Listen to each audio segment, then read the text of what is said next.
नमस्ते, भारत राइजिंग में आपका स्वागत है। चैनल पे नए हैं तो सब्सक्राइब करिएगा, लाइक शेयर एंड कमेंट। और अगर आपको न्यूज़ पढ़ने का शौक है, डिस्क्रिप्शन बॉक्स में हमारी वेबसाइट का लिंक दिया हुआ है, bharatrising.co, जाइएगा ज़रूर। यहाँ पर पे 14 नवंबर के सेलिब्रेशंस हुए थे, जिसमें सब लोग चच्चा नेहरू जी के सेलिब्रेशंस कर रहे थे बर्थडे के। अब बात यह है कि 14 नवंबर का चिल्ड्रंस डे का क्या और नेहरू जी का क्या तारतम्य है, ये तो हमें भी नहीं पता, या ये उस टाइम की बनाई हुई एक पीआर स्ट्रैटेजी थी। पीआर क्या सिर्फ आज के टाइम पे एग्जिस्ट करता है? नहीं, पीआर पहले भी था, बस ये था कि हम पीआर शायद नहीं बोलते थे। ब्रांड बिल्डिंग, इमेज बिल्डिंग आज से नहीं, कई सालों से चल रही है। किस तरीके से लोगों को सामने आना है और अपनी सच्चाई को सामने छुपाना है। फिलहाल अब हम नेहरू उनके बारे में बात करते हैं कि उन्होंने क्या लेगेसी छोड़ी है। कहते हैं ना कि 2-3 कहावतें आपने सुनी होंगी, empty vessels make the most noise and चोर की दाढ़ी में तिनका। अब चोर की दाढ़ी में तिनका ये तो मतलब ही नहीं हुआ, ठीक है, अब जिसको जो समझना है समझे, we can't help it, but we have certain things which prove the fact that why Nehru left a legacy which has harmed India till date. Nehru's legacy was never ever ever productive for India. जी हाँ, नेहरू ने जो भी काम अपने time पे किए वो आज भी हम लोगों को इतना नुकसान पहुंचा रहे हैं जिसका कुछ कहना नहीं है।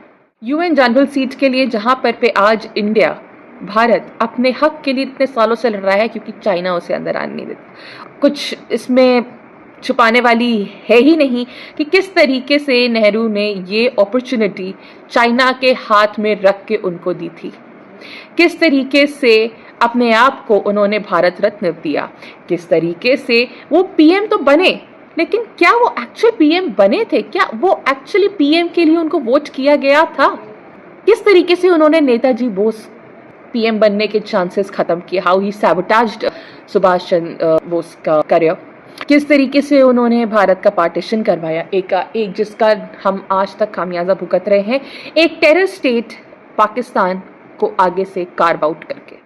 A terror state like Pakistan which still continues to trouble us till date because of its flawed ideology, because of its ideology that wants to kill Kafirs, aka Hindus. That has been a gift by the Nehruvian legacy.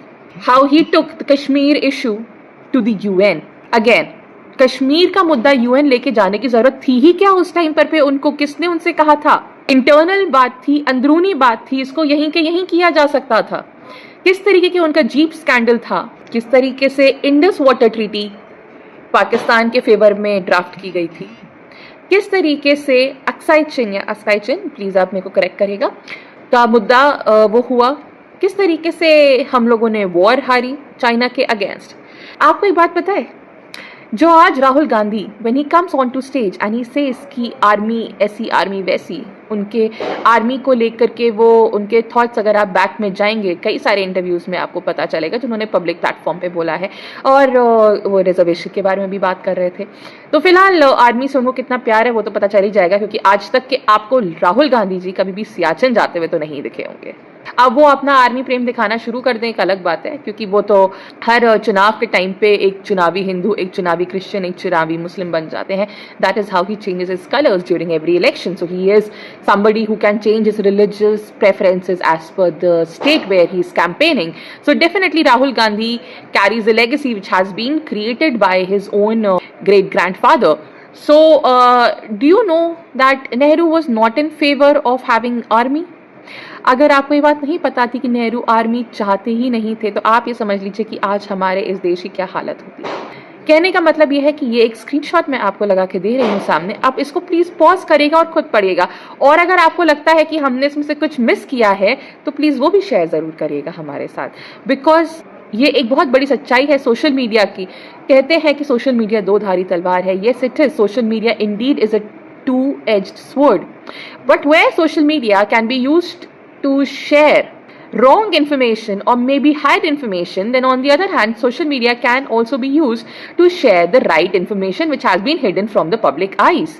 Yes, social media को हर तरह से use करना चाहिए। अगर हम सिर्फ छुपा ही क्यों सकें, हम सच्चाई आगे क्यों ना लाएं?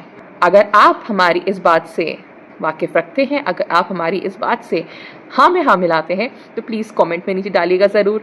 और अगर आपको लगता है कि हमने इनमें कोई पॉइंट मिस किया है तो प्लीज़ उसको भी आप हमें ज़रूर से बताइएगा। नमस्ते।